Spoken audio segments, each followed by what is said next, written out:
ও মেরে মুহতারাম ভাইও, সবাই কয় কিরে ভাই পাগলামি করিস কা, এই সূরা ছাড়া কি আর কোনো সূরা নাই?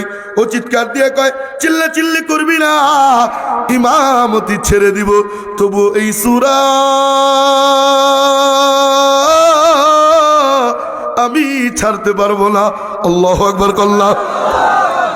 সবাই কয় ভাই তোর পায়ে ধরি ইমামতি ছাড়িস না। তখন তো ইমাম সাহেবরে ভয় পাইতো মুসল্লিরা, আর এখন তো উল্টা, ইমাম সাহেব ভয়ে থাকে কখন কোন সময় কোন মুসল্লি বাস দেয়। আরে কথা কয় না ঠিক? ভয়ে থাকে কখন কোন মুসল্লি বাস দেয়। ও মেরে মুহতারাম ভাইও, ইমাম রে খোঁচাবেন না, বেতন দেন 50 টাকা, তাও আবার 10 মাস বাকি আছে না নাই?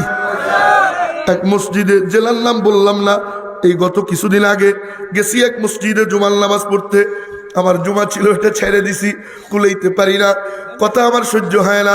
ও মেরে মুহতারাম ভাইও, তো ঢুকছি মসজিদে, ভিতরে দেখি কিলে কিলি। আমি কই কি হয়েছে? কয় হুজুর আর কইেন না, অমুক পাড়ার মোতালেব্বা 20 টাকা বেতন ধরছে, 1 বছর বাকি এখনো দেয় না। কথা কয় না? আছে না নাই?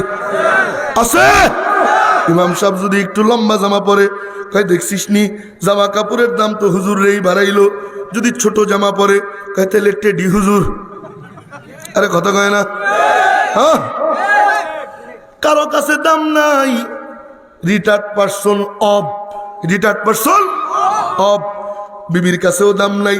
পোলা মাইয়াই কয় বুইরা খালি খক খক করে কাশে। কারো কাছে দাম নাই। মসজিদে যায় এখন ইমাম রে খোসায় যায় জিজ্ঞেস করে, ইমাম বিয়ে শাদী করছেন নি?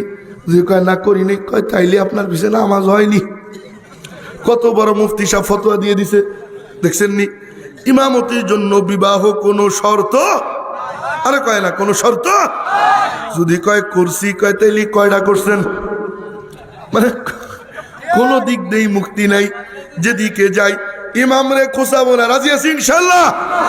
না আপনারা ভালো, আমি অন্য জায়গার কথা বললাম। মেয়ের মুহতারাম ভাইও, যেই কথা বলতেছিলাম, রাজীব ভাই আসছে,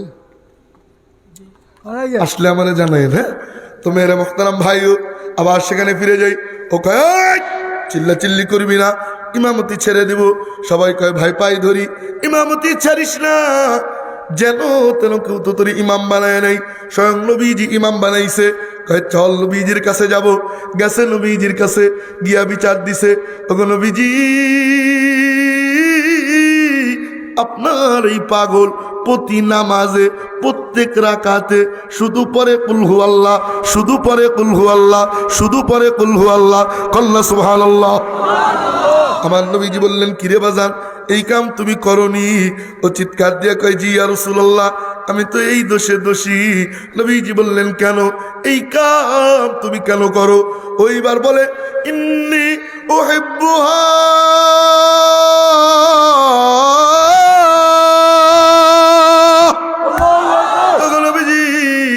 আমি এই সূরার প্রেমে পড়ে গেছি। ওগো নবীজি আমি এই সূরার প্রেমের দেওয়ানা হয়ে গেছি, এই সূরাকে আমি ছাড়তে পারবো না। আল্লাহু আকবার কল্লা। তাই কেন রে বাজান, এই সূরার প্রেমে তুমি কেন বললা? ওগো নবীজি নামাজে যখন দাঁড়াই এই সূরা তেলাওয়াত করি, এই সূরার মধ্যে আমার মাওলা পাকের সিফাত, মাওলা পাকের গুণ, মাওলা পাকের বৈশিষ্ট্য, আহাদ সামাদ লাম ইয়ালিদ ওয়া লাম ইউলাদ ওয়া লাম ইয়াকুল লাহু কুফুয়ান আহাদ। ওগো নবীজি নামাজে দাঁড়াইয়া এই সিফাতি আয়লা আমি আমার মাওলাকে দেখতে পাই। এই সূরা আমি ছাড়তে পারবো না। নবীজি বললেন হুব্বুকা ইয়াহা আদখালাকাল জান্নাহ। আল্লাহু আকবার কল্লা। হুব্বুকা ইয়াহা আদখালাকাল জান্নাহ, তোমার এই মোহাব্বত তোমাকে জান্নাতে ঢুকাইয়া দিছে। এ ঢুকাবে? কয় না না না ঢুকাবে না। কয় তাইলে কি? কয় আদখালা ফেলে মাজি, ফেলে মুজারে না, পাস্ট টেন্স, ফিউচার টেন্স না, অতীতকালের ক্রিয়া, ভবিষ্যতের ক্রিয়া নয়। এর মানে কি? কয় ভবিষ্যতে জান্নাতে ঢুকাবে। কয় না না না, অলরেডি ঢুকাইয়া দিছে, মরতে দেরি, মাওলার জান্নাতে যেতে দেরি হবে না। আসেননি কোন আল্লাহর বান্দা আল্লাহর জান্নাতে যাওয়ার আশায় এই সূরা অধিক পরিমাণে তেলাওয়াত করব? রাজি আছি কারা কারা ইনশাআল্লাহ? অন্তত 3 বার। কয়বার? 3 আঙ্গুল দেখাই, 3 আঙ্গুল, 3 আঙ্গুল। কয়বার? কয়বার? আর একটু জোরে। কয়দিন? প্রতিদিন। পেছ লাগছে না? কয়দিন? প্রতিদিন। কয়দিন? কয়বার? কয়বার? কয়দিন? মনে থাকবে ইনশাআল্লাহ। আল্লাহ কবুল ও মঞ্জুর ফরমান করেন, আমিন।